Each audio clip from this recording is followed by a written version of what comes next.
Happy Disability Pride Month, everybody. Let's get started.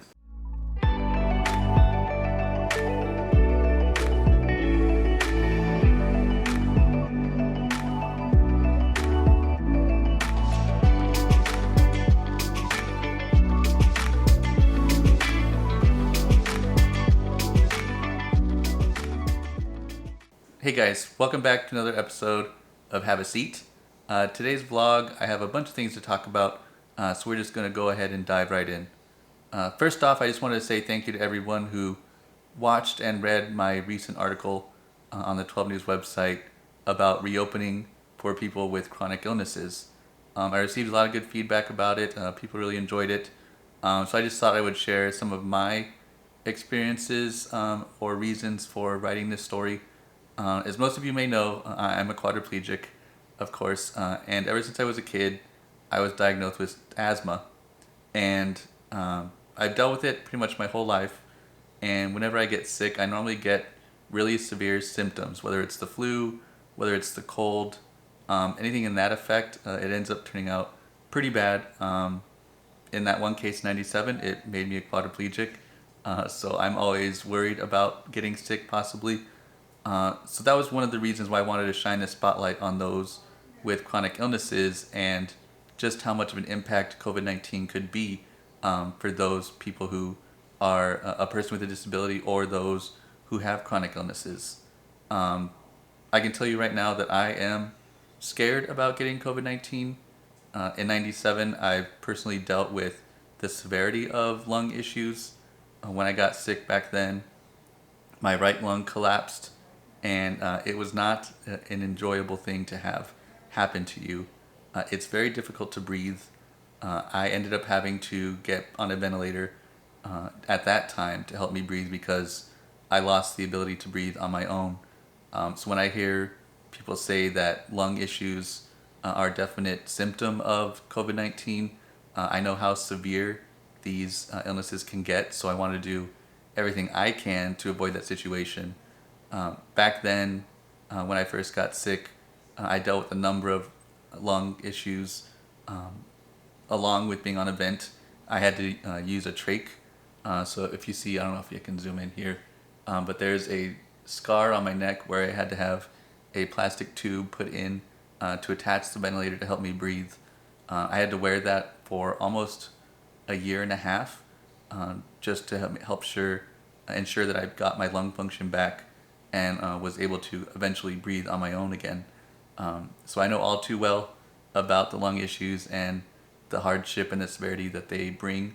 So I want to do everything that I can to ensure I don't end up with an illness that could bring up those issues again. Since COVID-19 came about and since the pandemic started, I haven't gone out in public too often. I can count on two hands how many times I've actually just gone out in a car and drove around. I have yet to go back in to a store more than a couple times.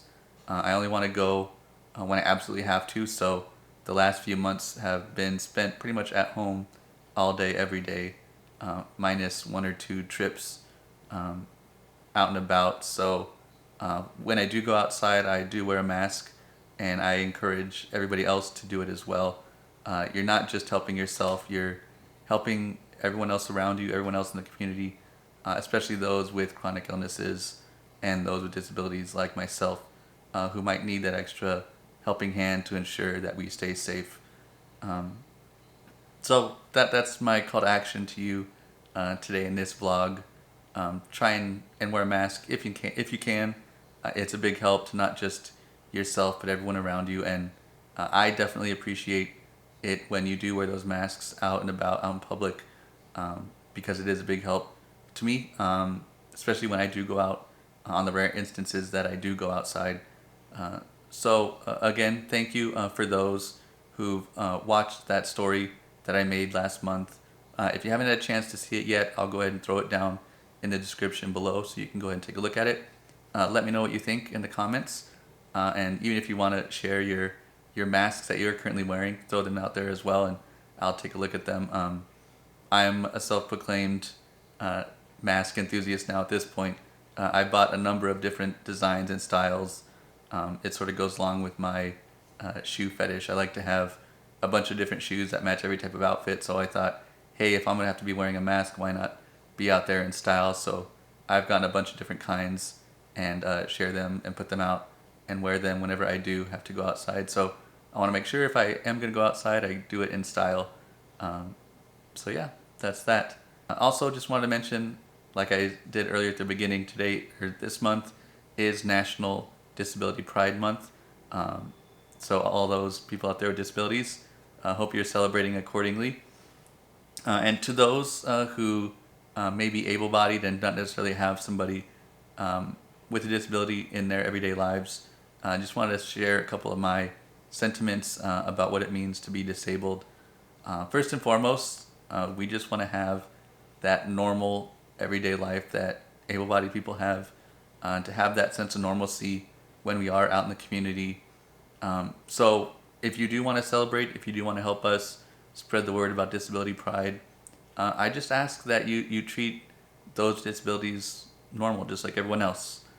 We have jobs, we have dreams, we have goals that we want to get through and achieve just like you do. So if you treat us just like one of the other members of the community, that's fine by me, and I'm sure it's fine by a lot of other people who have disabilities as well. A couple stories I wanted to share. One time, pre-COVID-19, when I was out and about, I was recently with a cousin of mine out at In-N-Out Hamburger, and we were there eating. I treated her to the meal, so everything was on me. I actually bought her the meal, but while we were eating, an old lady came up to me, well, not me, but came up to my cousin, grabbed her shoulder and said, "It's just so nice that you're doing this for him. It's always good to see her out and about."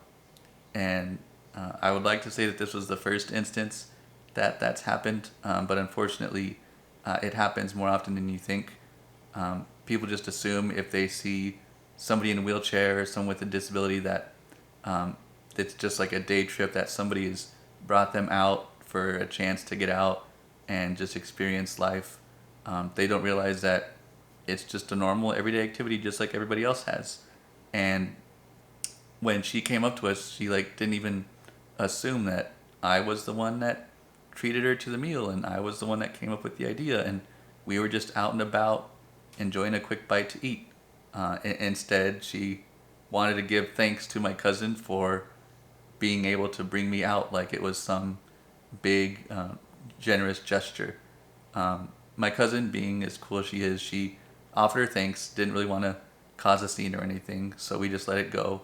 But things like that, while they are well-intentioned, they definitely make me and others feel ill at ease when people just come up and think that we're out and about is some big ordeal or some big thing where we're not generally out there out in public, and it should be quite the event when we do go out. So my message to you guys is, if you see somebody out there with a disability, just say hello. Just do your generic greetings. I will appreciate it, along with others with disabilities. I'm sure will appreciate it too. We just want to be treated like everyone else. We go outside, we go and have drinks, we go and eat. We have jobs just like everyone else. And first and foremost, we just want to be treated equally just like everybody else. So that's my little anecdote to you on this Disability Pride Month. And I hope you guys are all getting through this COVID-19 pandemic safely and securely, and hope you're making the most out of your everyday lives and enjoying and making the most out of everything that's going on right now. Hopefully things start to improve. We just saw baseball and basketball are starting to get back. I'm a huge sports fan, so I can't wait to see live sports once again, even if it is on a TV screen and not out at the arenas or the fields. So hopefully this continues to improve and get better. With that, I'll go ahead and leave it there. Thanks again for watching this. If you have any questions or comments about the vlog, or any topics that you want to have me talk about in future episodes, definitely let me know in the comments, and then we can make future episodes. I never know how to end these things. It's always constant adventure.